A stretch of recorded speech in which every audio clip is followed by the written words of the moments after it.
Hello, I'm Phil Sills, and today we are going to be talking about scrim lights. So what is a scrim light? A scrim light is essentially a piece of translucent material that we can use in lighting to adapt a source light to what we want to achieve in terms of the ultimate result. How the product sees the light depends on what kind of material we use and what we do with it, how we put light through it. So behind me, I have a set. I've adapted it from a job I've just done, and we can use it to illustrate different types of lighting effects. And so that by the end of this tutorial, you can come out with a better idea about what a scrim light is and how you can start adapting it for your digital purposes. Let's get onto it. Over here, I've got a spotlight that is going through not one, but two pieces of scrim light. I'll explain why in a bit. Over here, I've got a strip light going through one big scrim. For my purposes, I like to use trace rolls physically in the studio. This is what I use. It's a piece of diffusion material, and it's very quick and easy for me to get up and down. You, of course, can create a virtual one. Fantastic. How amazing. How lucky are you to have that level of control over the size and the amount that these scrim lights diffuse your light. So let's get into it and start looking at detail about how things work. So let's talk about the critical reason why I use scrim lights in my photography. I've used them for years and years and years, and the reason why is it gives me a lot of control over my light source. I can turn this spotlight into a nice big light very quickly, very easily, and I can do so much more with this piece of material than I can with this one head alone. Let's go around the front and have a look. So here I am in the set. My product is here, my scrim light is here. Remember, on the other side of this, I've basically got a gridded down head that is producing a very small ball of light. Yet from this side, yes, I've got a hot spot because that is the purpose of using a gridded head through the scrim.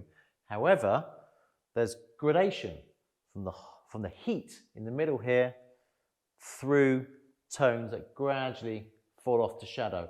And this is what the product will see, and this is why it's so important and useful to me. So I've come round to the strip box side here so we can just have a look at what it's actually doing. This is my scrim, okay? And the reason why I place my strip box at one side of it is that the light is hot here. This is a bright part, and then as the light falls effectively across the trace, it gets darker. It's given me a gradient from light to dark. Let's have a look from the product side.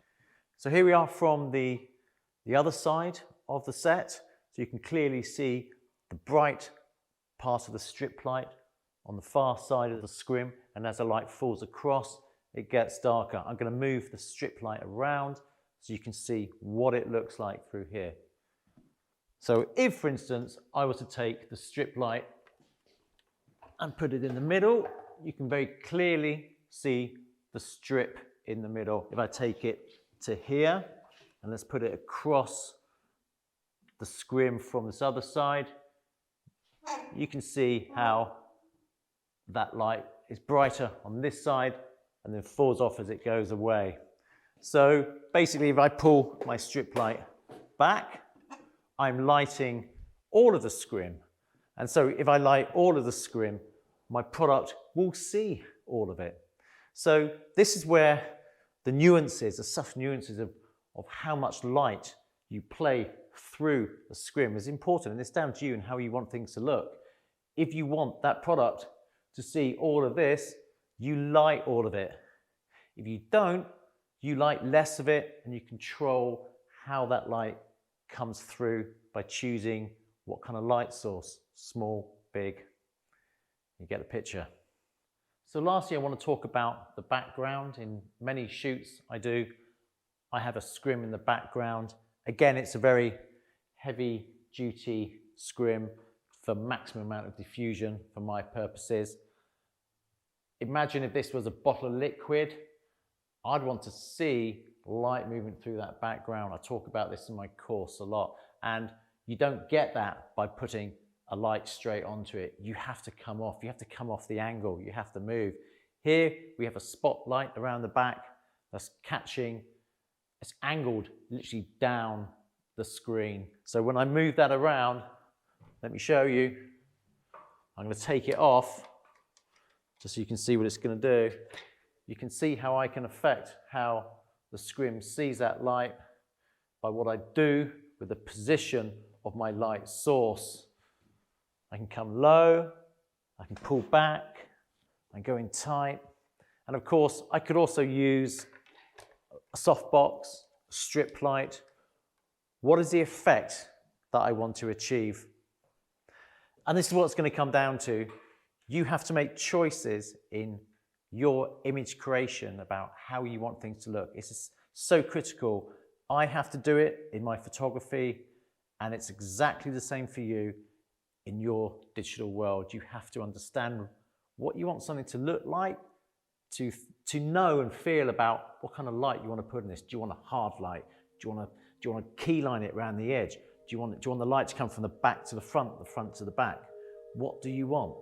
Make those choices first, then design your scrim to fit that purpose. Sounds like fun to me. Good luck. See you soon. Cheers.